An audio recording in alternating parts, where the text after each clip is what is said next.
Right, so there's our calves in there now.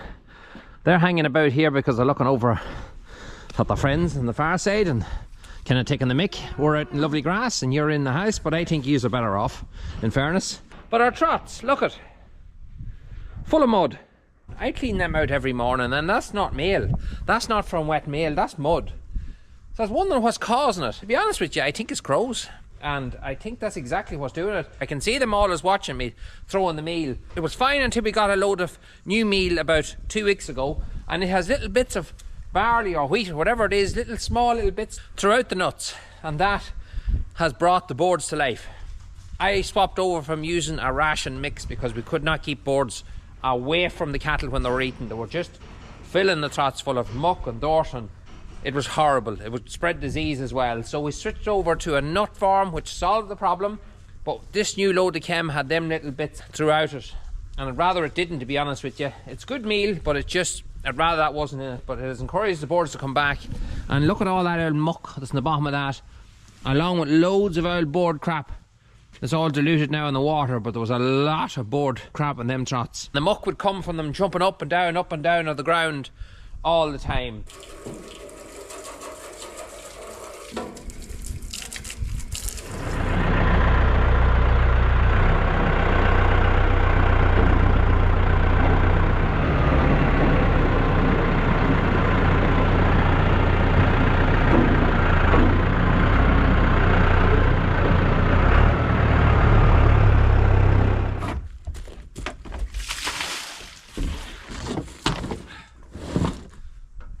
Right.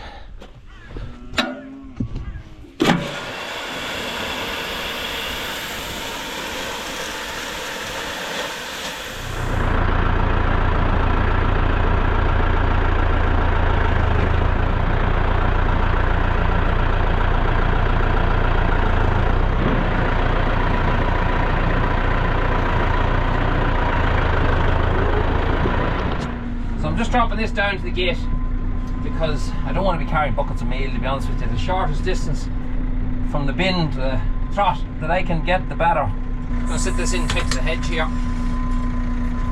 Doesn't want to come off. He doesn't want to come off. Come off.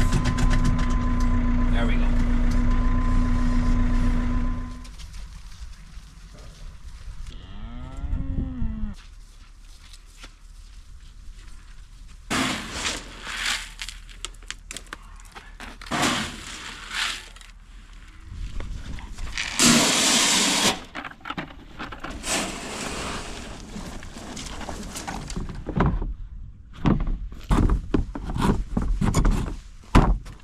Alright, sorry about the noise. I'm zipping up here.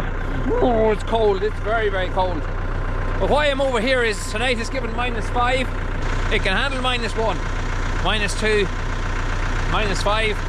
Yeah, you could be in big trouble then. So rather than having these guys that are full of water expanding out and bursting and destroying the rollers, we're going to let the water out of them, because -5 could cause a set of rollers. So what I'm going to do is I'm going to tie the front loader just to the front hitch and give it a little bit of a movement when we have these loosened, and just enough that the water can run out.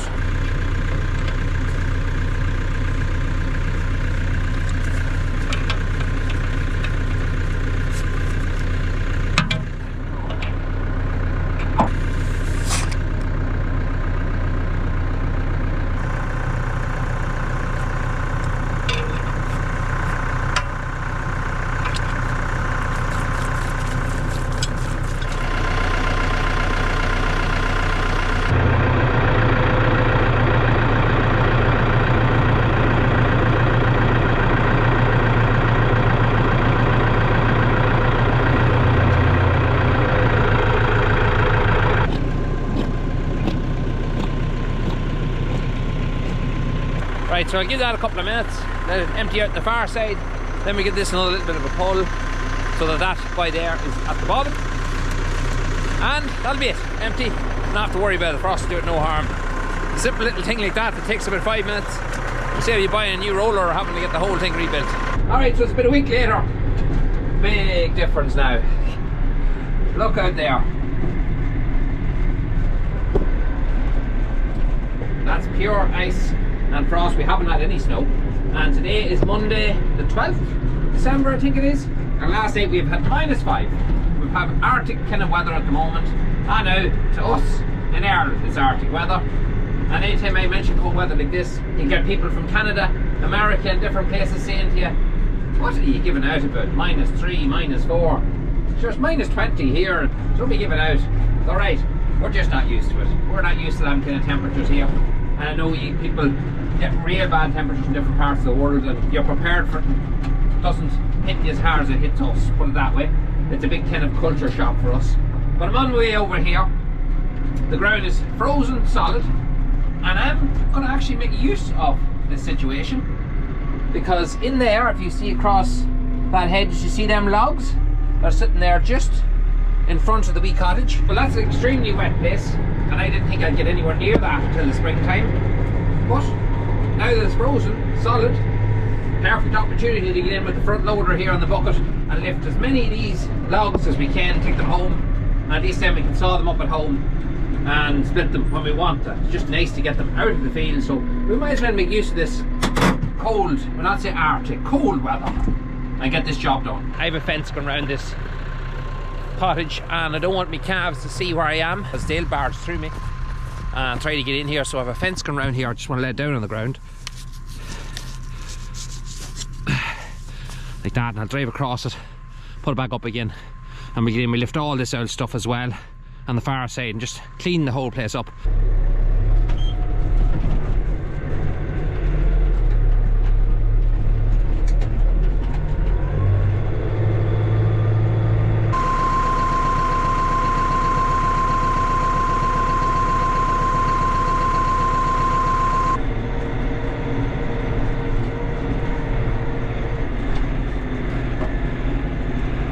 Good so far.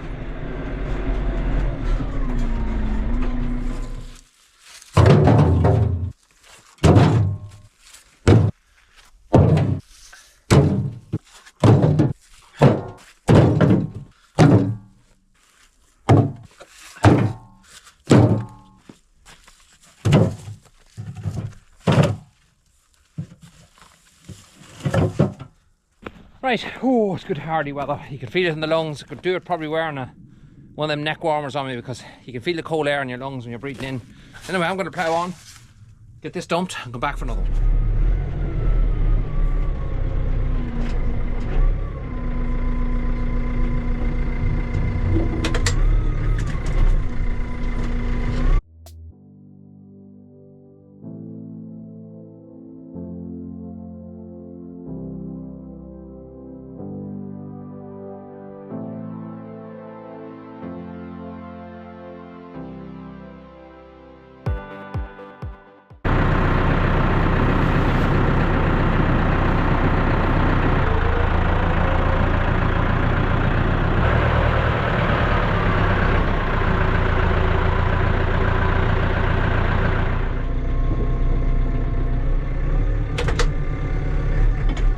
Just after feeding the cows, they're happy and content, but they have no water, and that's practically my own fault. Once temperatures go below -3, -4 here, there's always a chance of the water going off.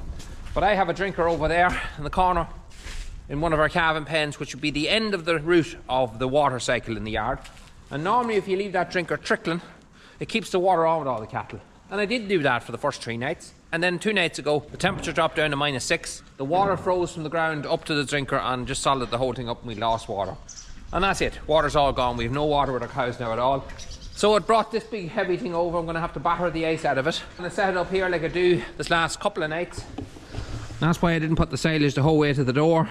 I'll sit it in there, run a garden hose from our dairy, let it fill up, leave it there for about an hour and a half or so until the cows have all had a good drink, and then move it over this side and do the very same.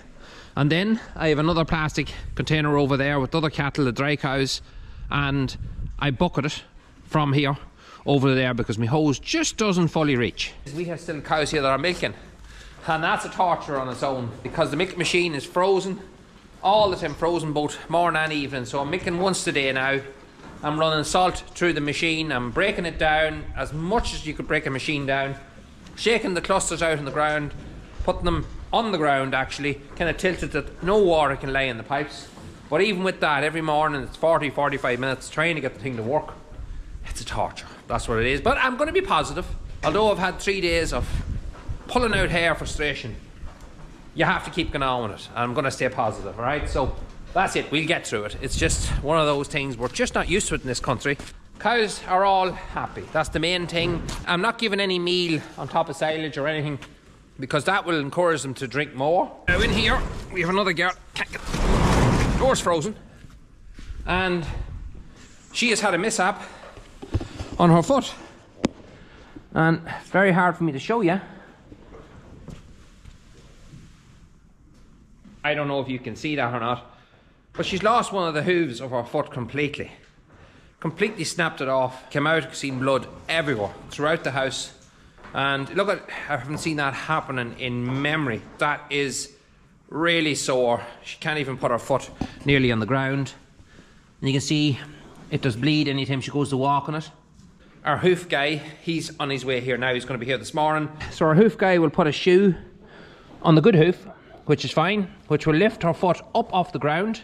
We'll put on some spray and things just to seal it up and keep infection out. That's the main thing, to keep infection out.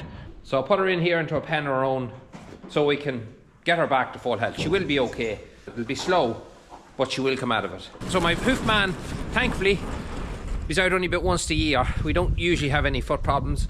And when we do, it's usually a stone bruise or something like that, and it's normally a shoe issue. Probably we'd only do 1 or 2 cows every year with feet. We'd never really have feet problems, thankfully. Touch wood. Sure, you guys watch the Hoof GP and people like that, and you can understand the way it works.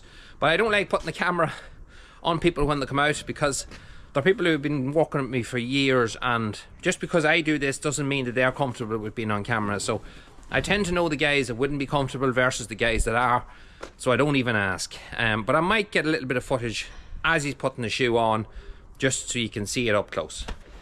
I see it's the inside one that's broke off. Yeah.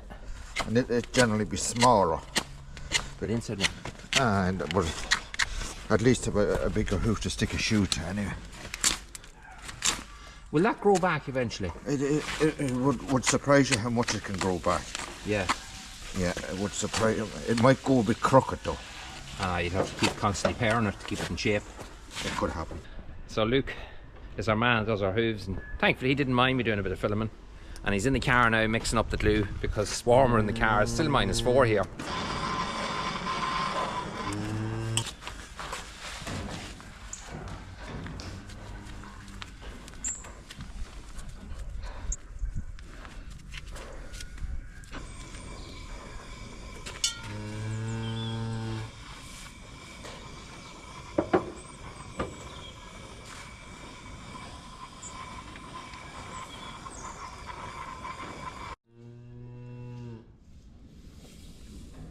I do have to throw water in the car every morning, and it's going to be freezing around it.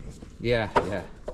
Every morning I went to the first time I'd let the clutch up going down the lane, but I didn't get a good run at it, so I just had to give it a right push this morning. Yeah, I'd say that. Up a wee hill. Last night I think was the toughest night of the frost. Yeah, oh definitely. Right, so that's Luke just after going there now. So she got a shoe on, and that should make a big difference to her. I know a lot of people's going to ask me, who is your man that does your hoof pairs and all this, and his name's Luke, alright, and people in my area will know who he is because he does a lot of work around here. He covers a lot of Cavan and Monaghan, but I don't want to really give out his information because he'd be flat out as he is, and he's kind of old school, and he does the thing his own way and takes his time as he's doing his work, and I don't want to flood him with calls either. So if you really do or interested in getting someone to do your hoof repairs, send me a message or send me an email and I'll pass on his number, but I don't want to give out his number to the public and have him inundated with calls. If you kind of get what I mean, so I don't want to upset him, put it that way. So anyway, that's how our shoe on there now, so that'll keep the foot off the ground. I'm sure if you can see that in the camera, just keeps the wounded foot off the ground, give it time to heal. If the weather was good, I'd probably put her outside, but we can't really do that now because it's just, the ground is too hard and it'd only make her worse. So she's only a young animal. This will be our second calf now that she's in calf with, so hopefully, fingers crossed, all will turn out right there. So look, at these things happen, you'll have injuries like that. On a good note, we're trying to look for a cow. Do you remember the one we done the eye on? Do you remember 774? Well, there she is there now. Can you see the eye? Put cream in every day for about 3 or 4 days, and the eye is almost better. So she's 90% of the way there. She definitely has a lot of sight back. As you can see you there, lovely and clear. So I just want to give you an update on that.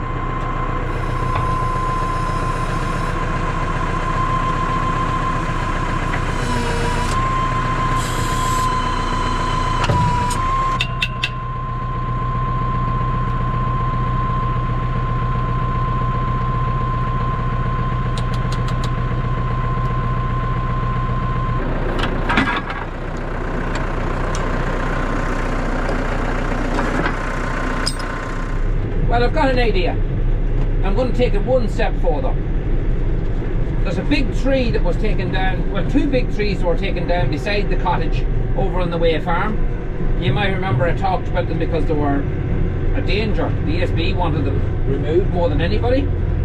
And them 2 trees are lying there cut up at the moment. They're cut into fairly short lengths. Still a very heavy tree. So now that I have all the other sticks gone, and the ground is still frozen, this is the day after. By the way, you were watching the first bit being done. Last night was -7, now it's just gone 1 o'clock now.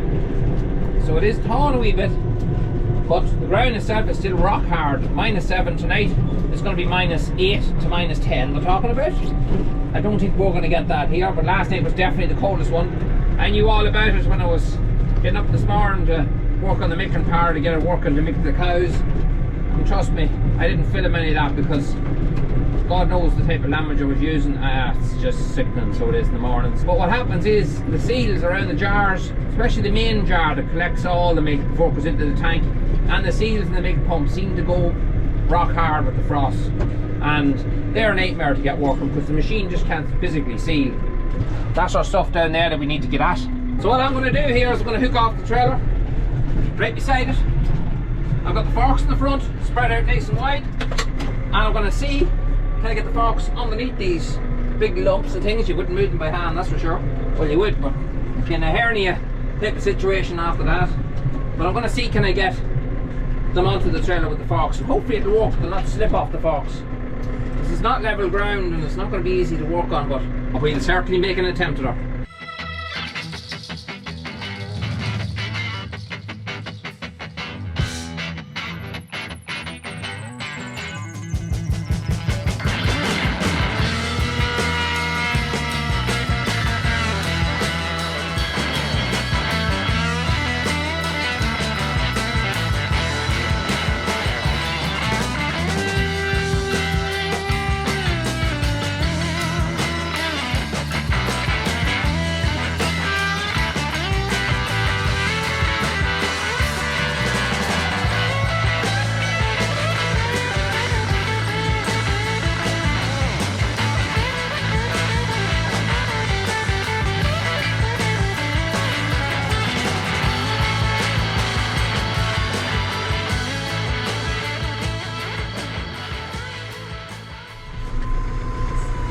Oh, no, no, no, no, no, you son of a...